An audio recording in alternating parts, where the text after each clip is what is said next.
Greetings everyone, this is Eldad Amara and this is my channel Eyes Wide Shut. Today I want to quickly look at the rap music industry, hip hop, how it's changing, and I'm wondering whether in a few years time whether hip hop will even exist. Not in the form that it is now, not in the form that it was going back in the 1970s and the 1980s. It is slowly starting to be infiltrated by other organizations, other outside organizations. Hip hop used to be about the street and about what was going on in society, right? Hip hop flipped and changed language and the meaning of language and the words, and it gave empowerment to the artists, it gave empowerment to the community, okay? But now this is slowly starting to be changed. If AI, seriously consider about AI starting to take over this industry, and not only that, but you have certain record labels such as Vanguard and what's the other, Black Rock. Both of these, Black Rock and Vanguard, are becoming heavily involved in the hip hop industry, and also the prison institution as well. Okay, the prison institutions, especially in America. I've talked about this in previous videos before, how the rap music industry is slowly being infiltrated by certain record labels and also by the prison service, because you're starting to see a lot of young black men, a lot of young Hispanics influenced by hip hop. Okay, influenced by the hip hop culture. You see some people, they're so impressionable and they're easily misled, and they see these rap artists, these gangster rap artists, and they think to themselves, they got all this dough and they've got like rims, yeah? They got really nice cars and really nice houses, not realizing that half of this stuff is just fictional, because most of the customized jewelry that they're wearing, right, they've rented out. Most of the cars aren't theirs. They have been also rented out, and the record companies also help in terms of helping to promote things such as the nice cars, having nice houses, right? And that's not for everybody that's in the rap music industry, okay? The hip hop industry has now been so glamorized, and young impressionable people who see these artists with these women on television, on camera, yeah, in the social media, and they've got money and they're putting money in the back of women's drawers. They've got champagne, they're living the life. And so young people who are watching this think that that is reality. That is reality. And let me tell you this, it is not. It is not. This is how the rap music industry has been infiltrated by outsiders who've seen that they can make money from this thing, but at the same time, right, they're killing the industry. Now, you got two rappers that's well known, or AI rappers, which is FN Mecca,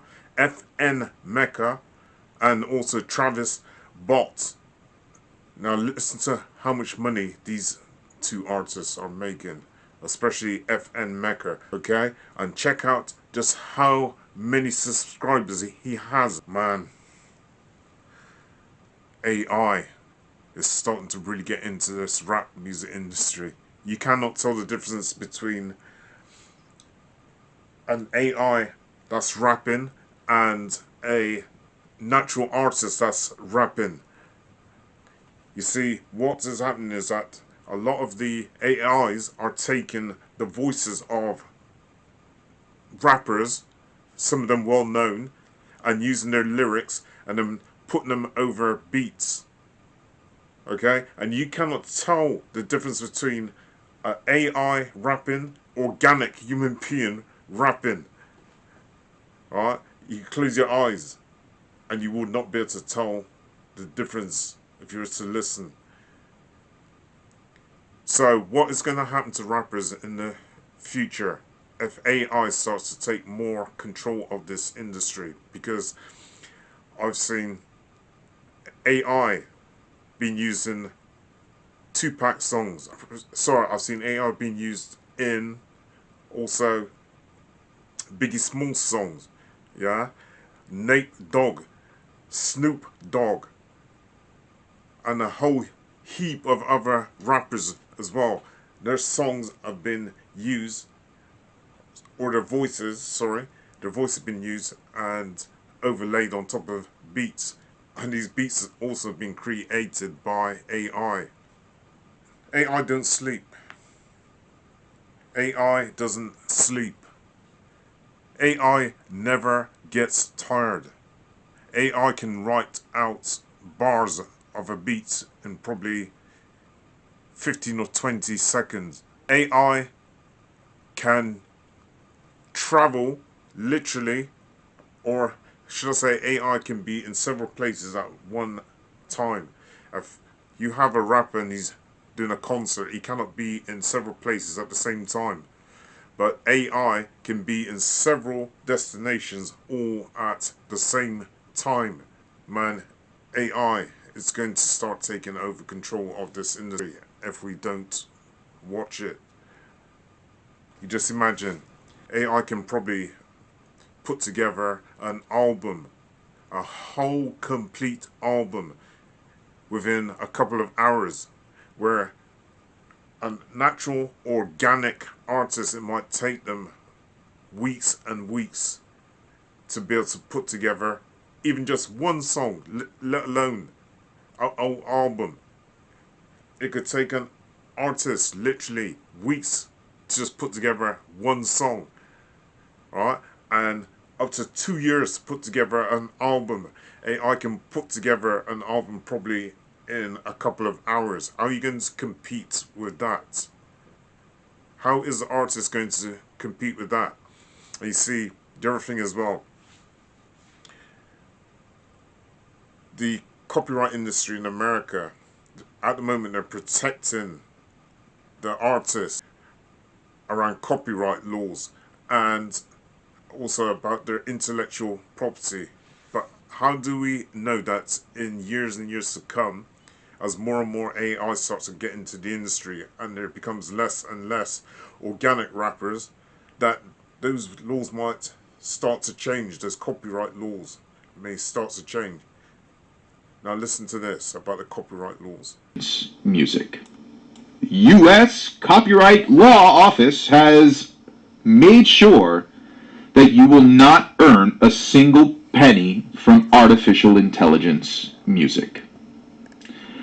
And this is a great thing, because artificial intelligence is something that I would describe as a decentralized source of power.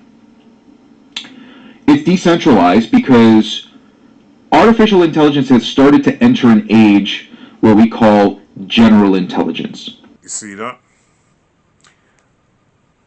AI, or anyone using AI, has to use a certain amount of originality in the beats, right, in the music.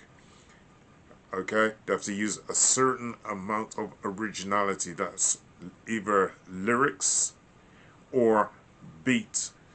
If something is totally made by AI, as it stands at the moment, if it's totally made by AI, a machine, 100%, that person who's in control of that AI, they will not make no money from the industry. That might start to change. Oh man. The originality, the creativity of a lot of rappers might start to disappear, right?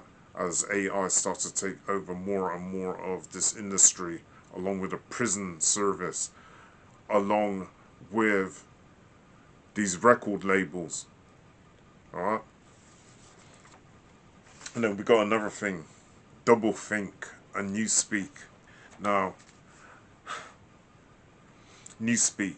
For those who have never seen any of my videos, what is newspeak?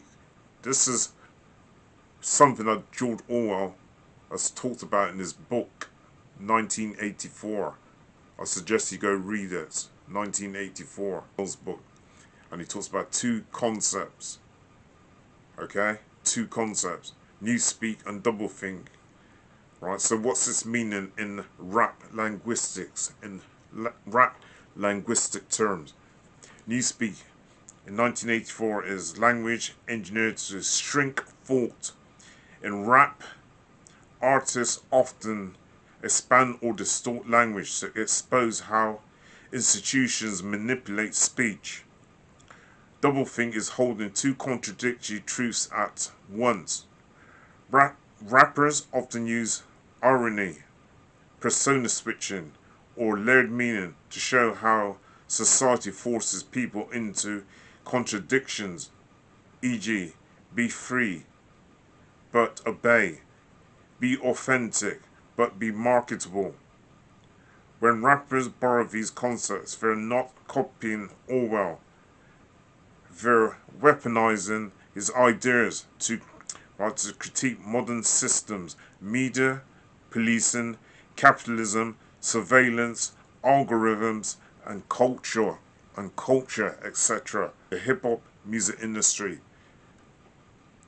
came in as a counterculture to the government's thinking and ideologies.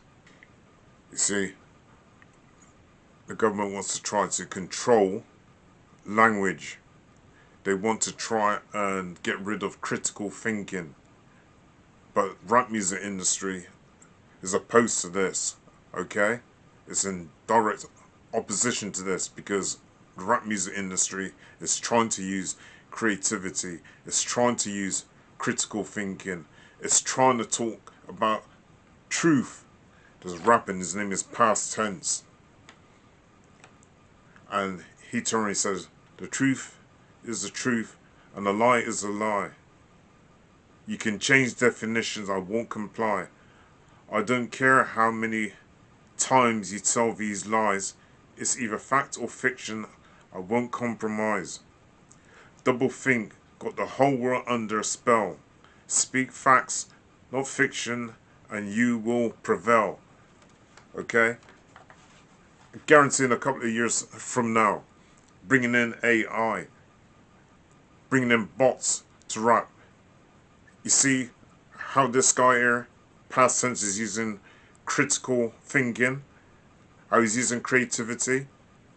They will start to manipulate this and get rid of this kind of language, okay? Because the government is trying to shrink down language, and I think they're going to use these bots to try and shrink the language down, alright? To try and get rid of critical thinking. Sorry, look at how many subscribers, right, that FN Mecca has. Over 500,000 subscribers per month. Over 500,000 subscribers per month. And on TikTok has over 1 million views. Alright? This is AI. I ask you, wherever the mind goes, the energy must flow there. Wherever the mind goes, energy flows there. Who is listening to this type of music? Obviously, the younger generation, right? They've been captivated by these bots. And so, in a few years' time from now, you're going to find that the rap music industry, I don't even think they'll have many lyrics at all in their songs, okay? And what lyrics there are will be against critical thinking. It's slowly starting to change, man, the industry. What's going to happen to these artists, these organic artists, as I say again? What's going to happen to them? Because bots don't sleep. Bots don't need unions. Bots don't get tired. Bots can probably make lyrics, okay, within 30 seconds. They could probably put out a whole album within a couple of hours. How are you going to compete with that as an artist? How are you going to compete with that? The creativity of the rap music industry is slowly being lost. And the new generation of kids that's coming up now ain't going to know so much about the past.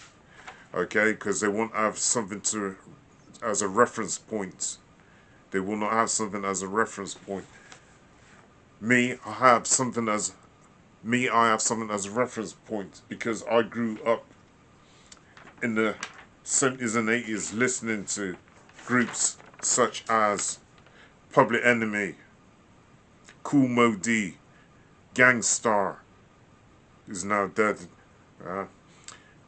Grandmaster Flash, KRS-One, and Boogie Down Production, A Tribe Called Quest, J. Ruda Damager, Eric B. and Rakim, De La Soul, A Tribe Called Quest, all of them groups, okay?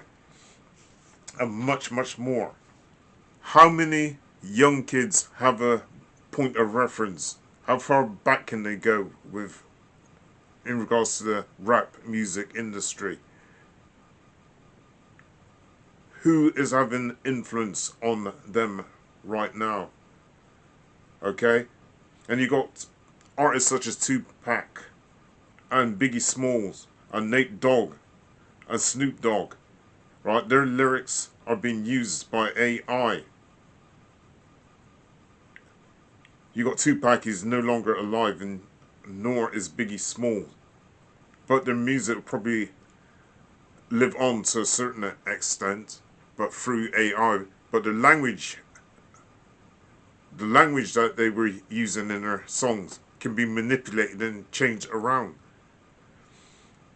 It can be manipulated and changed around. Somebody is going to be making a hell of a lot of money out of this. And it's not going to be the artists. It's going to be the people who's infiltrated rap music. Man, I keep saying, wherever the mind goes, energy flows. Wherever the mind goes, energy flows. We need to try and keep critical thinking alive. We need to try and keep creativity alive. If we can't keep creativity alive and we can't keep critical thinking alive, what would be the point of us being here? If we can't talk about our feelings, if we can't talk about what we're seeing and what we're experiencing, and those things are slowly being taken away from us, right? What would the point of us being here? And I say again, some of these rappers are voices for the voiceless people. Okay? You had Tupac, and yes, he did have a negative side where he's talking about all this gangster rap, but he also had a very positive side. I'm God in the flesh, but I'm the devil too. Okay? So yes, everybody has a positive and a negative side to them. And yes, some of Tupac's lyrics and some of his rap was quite negative, but at the same time some of it was quite positive. So when he turned and said this, for example, my soul is tainted and I'm a sinner and I'll die for my sins, but I'm revolutionary, so the war begins. I'm God in the flesh and I'm the devil too. You got to see the bigger picture to have a fair view. That's powerful lyrics, man. Very, very powerful lyrics. They say war is peace, but they're still dropping missiles. Preach pro-choice, but force it on the people. Even force the world to take experimental needles. We saw that during 2020, didn't we? Right? And just how much control the government had over us. And now they're starting to have control as to what we can listen to. I'll go back to this when it's talking about the rap linguistics. Okay? Newspeak, 1984, is a language engineered to shrink thought. In rap, artists often expand or distort language to expose how institutions manipulate speech. Doublethink is holding two contradictory truths at once. Rappers often use irony, persona switching, or layered meaning to show how society forces people into contradictions. Be free, but obey. Be authentic, but be marketable. And now, the hip-hop industries, as I keep saying, has been taken over, has been infiltrated to a large degree by outsiders who see a way of making money out of it. And bots are becoming much more influential in the rap music industry. And not just rap, but in other musical industries. Rappers are slowly going to die out. Rappers are slowly going to die out unless something huge comes along and changes that. Alright, but because everything is going electronic now, everything's moving towards AI now, and the younger generation are more influenced by AI, right? Artificial intelligence. So they're going to be dumbed down, and critical thinking would have gone out the window. Try and keep creativity alive. We have to try and keep critical thinking alive. And this is slightly going off the subject, but we need to buy books, okay? Because books will soon go out of circulation. We need to buy books because books will soon go out of circulation. AI is starting to take control of the search engines, what you can look for, what you can find. When you try and use Google now, you find that it's AI that you're doing the searches through. And in years to come, I'm telling you, books will be obsolete. You won't be able to find books. So start buying books. Keep critical thinking alive by having debates with other people. To buy books, books such as historical books, books on laws, books on farming, things like gardening, books on cooking, books on foraging, okay, books on things like mechanics, anything that can help you to develop as a human being. Because the government, as far as I can see, they're trying to dumb us down. They don't want us to, or self-sufficient. They want us to be dependent on them for everything. So it's important to go and buy books. I'm going to show you a bit of this video. Watch this video. I'm back to the shit and fill my veins. She got a crew on top of my chain. Wasted in the street like a pain. You see the diamonds in the lighter chain. They say I fucked the bad bitch like I'm Rain. I was the bitch on the plane. I know you got a flame, put that lag in the main. She say she got a jack, boy, I can't eat no name. So she gon' call around, man, that she got a man. He ain't got before now, you ain't got a man. I ain't got the surface cause I know I'm not that hard. But I got all my old bitches mad by the bars. Thinking that the Grammy in the family, I got stars. Tried to put it in the play, but the play be on the cars. Anyway, this is the end of this video. Next video I'm dropping will be on herding. This is the last video that I'll be doing on hip hop. For now, I'm moving to a new subject, and that will be on herding. How people follow the herd mentality. I've done videos on this in the past, but I'm going to do a series of videos on herding. Wherever the mind goes, energy flows. Wherever the mind goes, energy flows. You see, they try to bury us like weeds. But like weeds, we keep coming back. We don't die. We multiply. Too many people have their eyes wide shut when their eyes should be wide open. This is Eldad Amara with another video, over and out.